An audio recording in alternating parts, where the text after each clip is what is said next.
Welcome back to a special episode of the Books Brothers podcast. If you've listened to any of our episodes, you've heard us share that we were in a fraternity together in college. While studying at Missouri State University, we all joined Theta Chi and had an amazing experience, and obviously created lasting friendships that continue to this day. Rob had the idea to try and connect with someone at the fraternity's headquarters to share what we've been doing with the book club, and most recently with the podcast, and our hopes to encourage others to read, reflect, and connect with other men. Greg Rush, the Director of Communications at the fraternity headquarters, reached out and asked to interview our group about the genesis of the podcast. Due to a last-minute scheduling conflict, Greg sent us his list of questions, and this episode is the recording of our answers. We'll post a link in the show notes to Greg's article he publishes. We hope you enjoy this discussion, sharing a little bit more of our college days and how our fraternity experience made a significant impact in each of our lives. As always, after the show, please share your comments and feedback by emailing us at connect@booksbrotherspodcast.com. Thanks to Greg Rush for reaching out and wanting to include us in the 2024 Summer Rattle Edition. Some of the questions he asked us, I'll just go down the list. What is the focus of this podcast? Well, the podcast, first and foremost, in my opinion, is focused on us as a group communicating more, maintaining these relationships that we forged in college and before, and if we can share that with the world, hopefully the stuff that we learn in the process of having a book club can rub off on other people. Yeah, I agree. I mean, that's kind of was the genesis of this, was like, hey, this has been really impactful in our lives. What if we just hit record, don't change a thing, and maybe if it impacts some folks, they get the same things out of it that we've gotten out of it. That's great if we can share our message. Well, so, I mean, I had obviously reached out to a fraternity brother to say, hey, I think that this, here's 6 Theta Chi's getting together, chatting, bunch of resolute men. I think that our audience would be resolute men themselves, so Theta Chi guys specifically. And so I think he got in touch with Greg. And so, yeah, I think the whole process of getting together to try and, like you were saying, hit record and see what kind of impact we could have with other guys, gentlemen, and resolute men that probably all share a similar experience from at least college background could be awesome for people to potentially learn and hear from. Step back and have fun, which is what it's really about. Right. For me, it's just having the connection with our friend group that is hard to find, once you get a little bit older, to find friends that, you can relate to as well as you can when you're in college. The friends that you make in college are just different. You're living together, you're there together all the time. It's harder to find those close connections outside of that environment. And we're blessed enough to have the technology to be able to continue that and stay connected. And I think we have some unique experiences that are, worthy of being shared, with the hope of helping other men feel like they're not alone, And so, I think that's things that I see this podcast being, is just first and foremost for us to stay connected as friends and to have a good time and to learn, but to push each other and grow as men, and just be a good influence, hopefully, on other men. I know in some of these things we've talked about in introduction, I can't talk tonight, the introductory episode, but what motivated us to get together and start this? And when we say the podcast, it's really the book club. So what motivated us to start the book club? Yeah, it's humble beginnings. Me kind of going through a really difficult time in a prior relationship and not having established connections outside of that as I got older, and it was a really hard experience that kind of brought us all together, and obviously not intentionally on my part, but that's kind of one of the silver linings from all of it, was we all got together again. So it just kind of showed the importance of it. Yeah, we were motivated because we wanted to all extend a helping hand. He says, I'm assuming you all met through your Theta Chi experience at Missouri State. What was the chapter like during the time you were active? Great, until Garrett was president. I got him. Garrett, before you hopped on, Rob said something very similar. Oh yeah. Garrett Someone had to was say it. Garrett was a really good president, actually, I think. Someone had to say it. Yeah, for I sure. Yeah, learned he a was. lot from that experience. I'll say that. I would say, I mean, our chapter was it even 10 years old when we got in? It's like 10 to 15, Was around it? 10. Yeah. I think it was like either, I always forget if it was 97 or 90. It may have like started in 97 and then like chartered in 99, I think. Yeah, you're right, I think. So we had just, I remember, hit about 100 members, right? When we were kind of No, because rushing and getting in. I'm number 298. No, no, no. I mean active members at the fraternity. Like total. Yeah, yeah. We Yeah. hit the 100 mark. Yeah, yeah, yeah. So we were a fairly small fraternity on campus as far as active members goes until, around the time we got involved. And I feel like throughout our 4 years, we were able to see us go from maybe a fraternity that was a little bit smaller, still kind of blooming, to sort of like it was what, 3 or 4 years in a row we were kind of dominating at least the fraternity side of campus in a lot of different ways, whether that's academic or sports or, as far as, how many, recruiting. And so I feel like we were in it at a really exciting time. Yeah, I'd Yeah. agree. Yeah, I mean, I would say we were fairly large even when we started. I think it was like 80 or 90. But yeah, to your point, like sophomore, junior year, I think we were consistently over 100 members, which, at University of Oklahoma, that's small, right? Fraternities are Yeah, like 200 true. strong.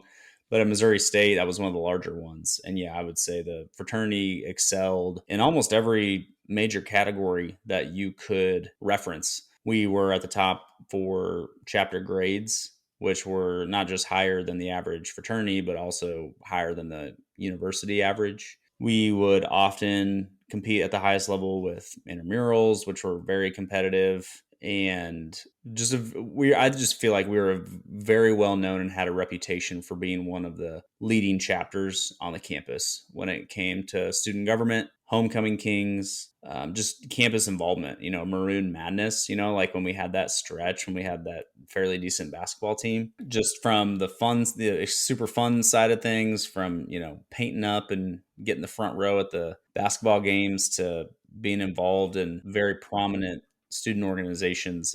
I felt like our chapter had tremendous representation campus wide and represented the values of the fraternity and represented the values of the university wanted in their student body very well. I was going to say great mentorship as well, like with Chris sending Thomas and I and Niles out to California to go to a conference out there and hang out with him. That was awesome. Pretty awesome. Yeah. I mean, yeah, I think the awards and all that stuff are good. Obviously don't define us, but definitely an indication of the health of the fraternity. I think when we were there, they had just came off, and I don't know how many years we were there, but we won that top Collie Award or whatever, the top Theta Chi Altar Award. Altar Award. Like Scott I think Turk we had won that. Scott Turk won the Collie. That's the individual award. I think we won like 2 or 3 of those while we were there within the 4-year stretch. But anyways, my main point is, I know what you're talking about. You're talking about like not just out of all the Theta Chi chapters, out of all fraternities, National. period. Oh yeah, well Yeah, we that did too. win that 2 times. Yeah, you're right. But anyways, that's not my main focus. It's all of that said and done. We're a collection of the body. Yeah. So we're all a bunch of guys. With some of these like teenagers that I disciple, they're going into college, and I'm like, hey man, like college is going to be an amazing time. All my friends that I talked to today, they're all from college. They're all from my fraternity. And that's what I like. The chapter made my college experience because of guys like you. And without that, I mean, forget, if we were first in this or first in that, like, it's all about the relationships. And I think that's what the podcast hits on. It's like the relationships were thriving. I think all of us got out and put in to the chapter what we wanted. And this is a representation of how important relationships were and how they stand the test of time. I can't forget you, Rob. I know you don't want to talk about the accolades. And I think what you said was great, but I got to give community service a shout out. This actually segues us to the next question. Did you hold any positions? And Rob, I think you held maybe more than one. One of them was community service chair. And that I think, I mean, I'd have to check the logs, but it was the most amount of service hours we had my 4 years there. And it was crazy. So yeah, we had the top community service served, and by a long shot, a lot because of Rob's leadership. Rob, did you, and that'll just segue to that. Was that your, not only, but did you have any other positions in the chapter? I think that was it formally, outside of, a couple big brothers. I was on the standards board for a semester. I was on standards board as well, but I don't think I held any other positions besides that. I held a couple positions. I was like the cab secretary at chapter advisory board my freshman year, and then I did the scholarship coordinator, the vocab scoop while you poop. That was, shout out to Scott Turk, Collie Award winner for that idea. But I'd That was good. I put these vocab words and then these Urban Dictionary vocab words in the Oh yeah, I bathroom, remember that. in the stalls at the house. And then my junior year, I was chapter president. What were some of the most valuable lessons you took away from your collegiate experience that has made you into the men you are today? I'll lead off because I think I have a very quick answer. I think some of the most like real life experiences happen in the fraternity when you are like, so my position, president, it's peer to peer leadership. Like no one has to like follow me or obey or follow my lead. Like it's all just a bunch of guys who are voluntarily there. It's not a work hierarchy. And so you learn to like serve, you learn to like build friendships, you argue, you vote, and you just create these lifelong friendships, like what Fles said, that it's harder to get when you get older and older. And so I feel like the college experience, and then specifically the fraternity experience, was an incredible incubator for preparing me for real life in terms of just valuable life lessons, whether it was managing a crisis when we didn't make the best decisions during a formal, to gaining valuable leadership experience that really translates into real life when you're interacting and engaging and leading alongside your peers. So that's what my answer would be. Yeah, I think you hit on it there with like conflict resolution, accountability for not only yourself but for others, managing, whether that's if you were a committee chair or some sort of leadership role, but then also just being a part of something bigger than yourself and recognizing that your actions, whether that you're in a fraternity, whether you're in a marriage, whether you're in a Fortune 500 company, like your actions alone have impacts, and they impact the broader group. And so like, how do you represent not only yourself, your company, your marriage, whatever, how do you represent that well and lead at the same time? Kind of already touched on it, just the connections and building confidence, because college is like the first time you're away from home. It's the first time you experience like true autonomy. Well, like for the most part, autonomy. Yeah. In your daily life, your parents aren't there telling you what to do, sort of, right? At least you feel like you don't have that anymore. Like that was my experience. I know for me, I went a little bit wild there the first semester, freshman year. I just like freedom.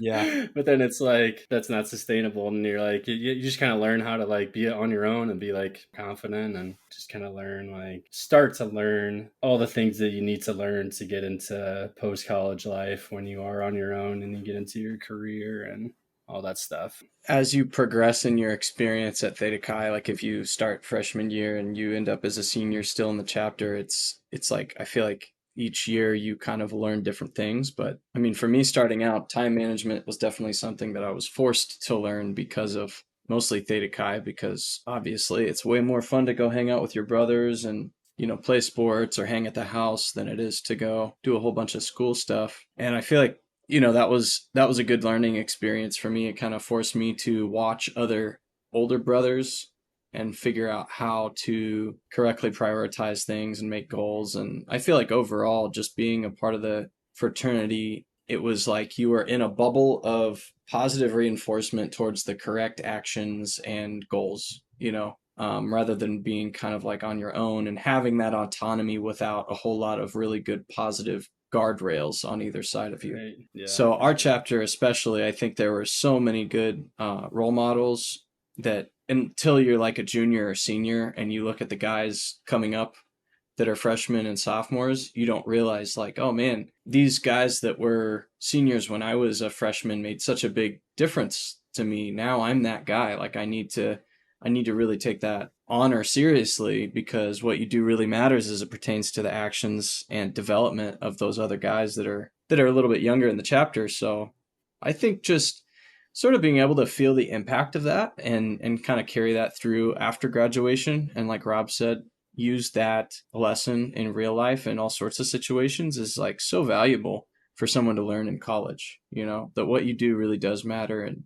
there's certain ways to get respect, certain ways to lead, and if you can do that via hard work and good principles and values and ethics, like you're going to be set.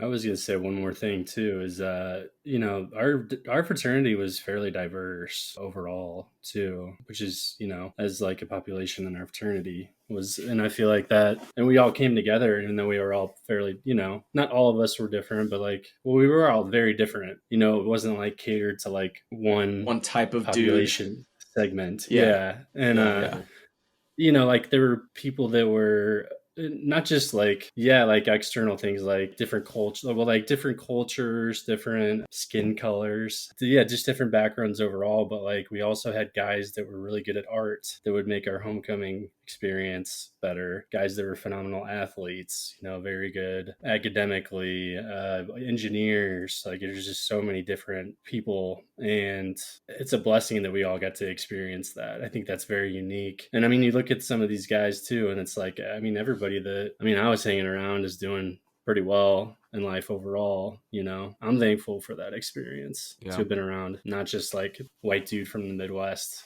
So like me. True. That's good. I was just gonna say, I feel very like it's cool that we're doing this, because it's kind of taking us down memory lane a little bit. Yeah. But I just feel super blessed that we joined a chapter of a fraternity that's actually set out to do what a fraternity is meant to do. Like, amen. Getting back to the roots of like why a fraternity was actually created and the good that comes from it. I mean, we specifically referred to ourselves as fraternity men and not frat boys.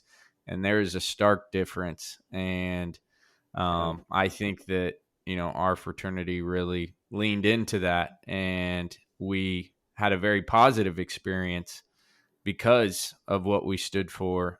And it wasn't that we got really good at drinking or really good at picking up chicks. Like, no, that wasn't our focus.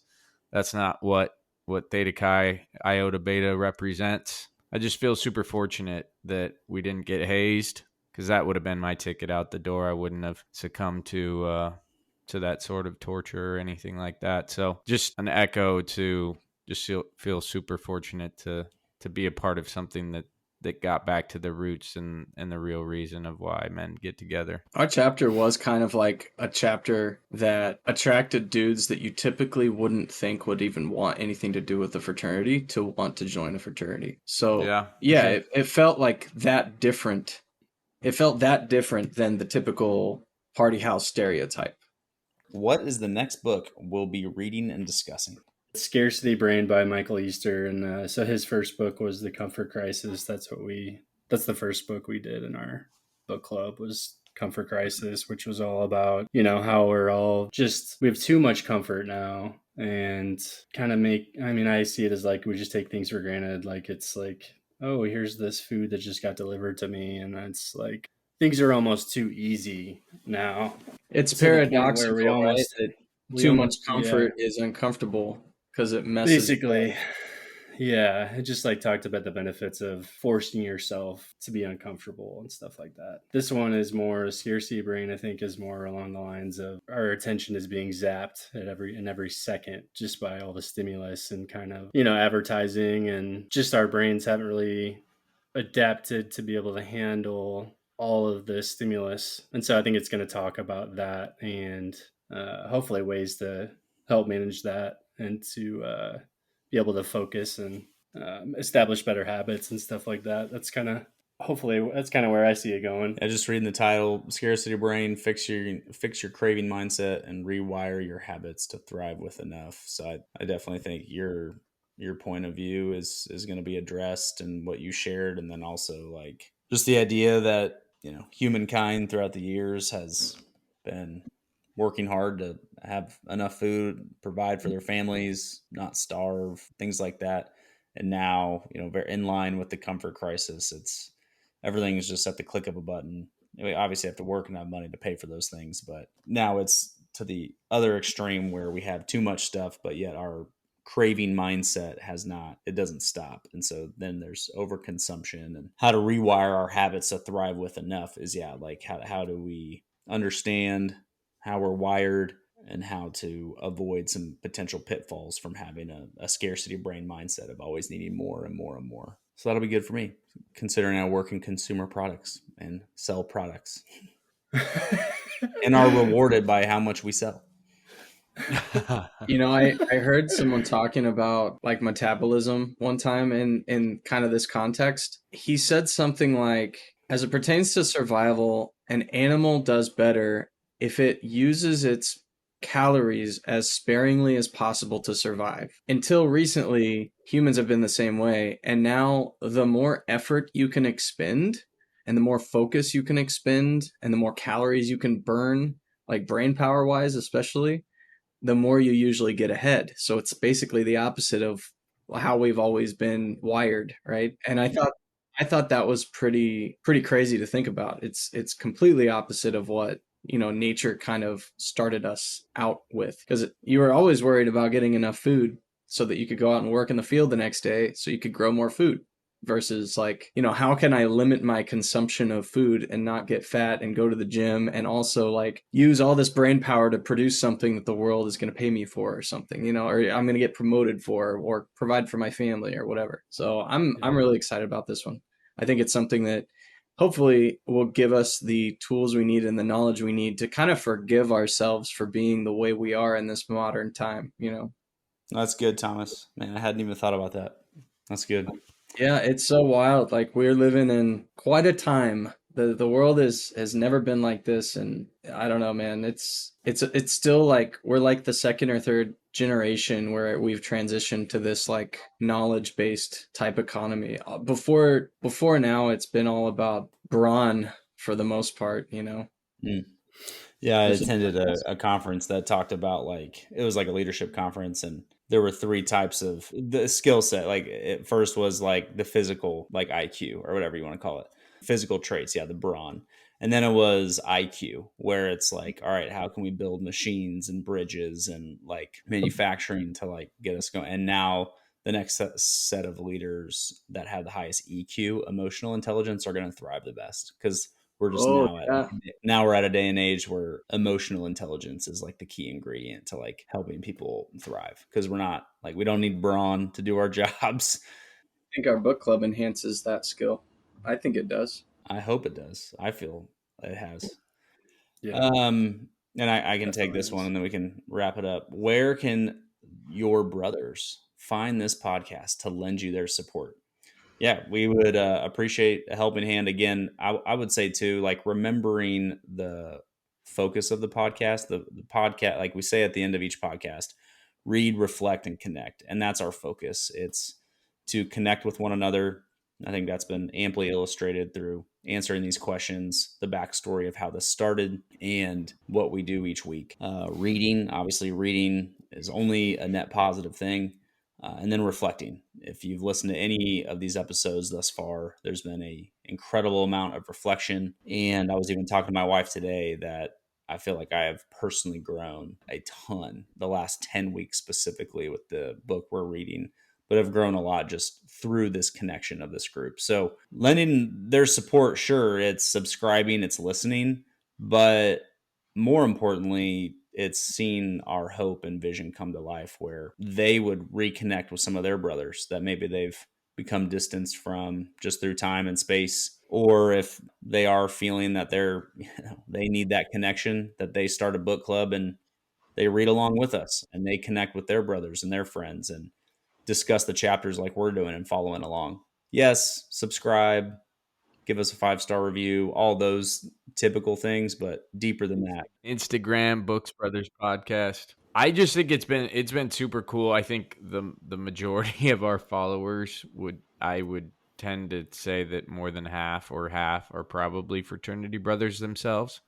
But it's been super cool to hear from guys that I haven't heard from in years, and they reach out and they're like, "Hey, really enjoyed this one," or Yeah.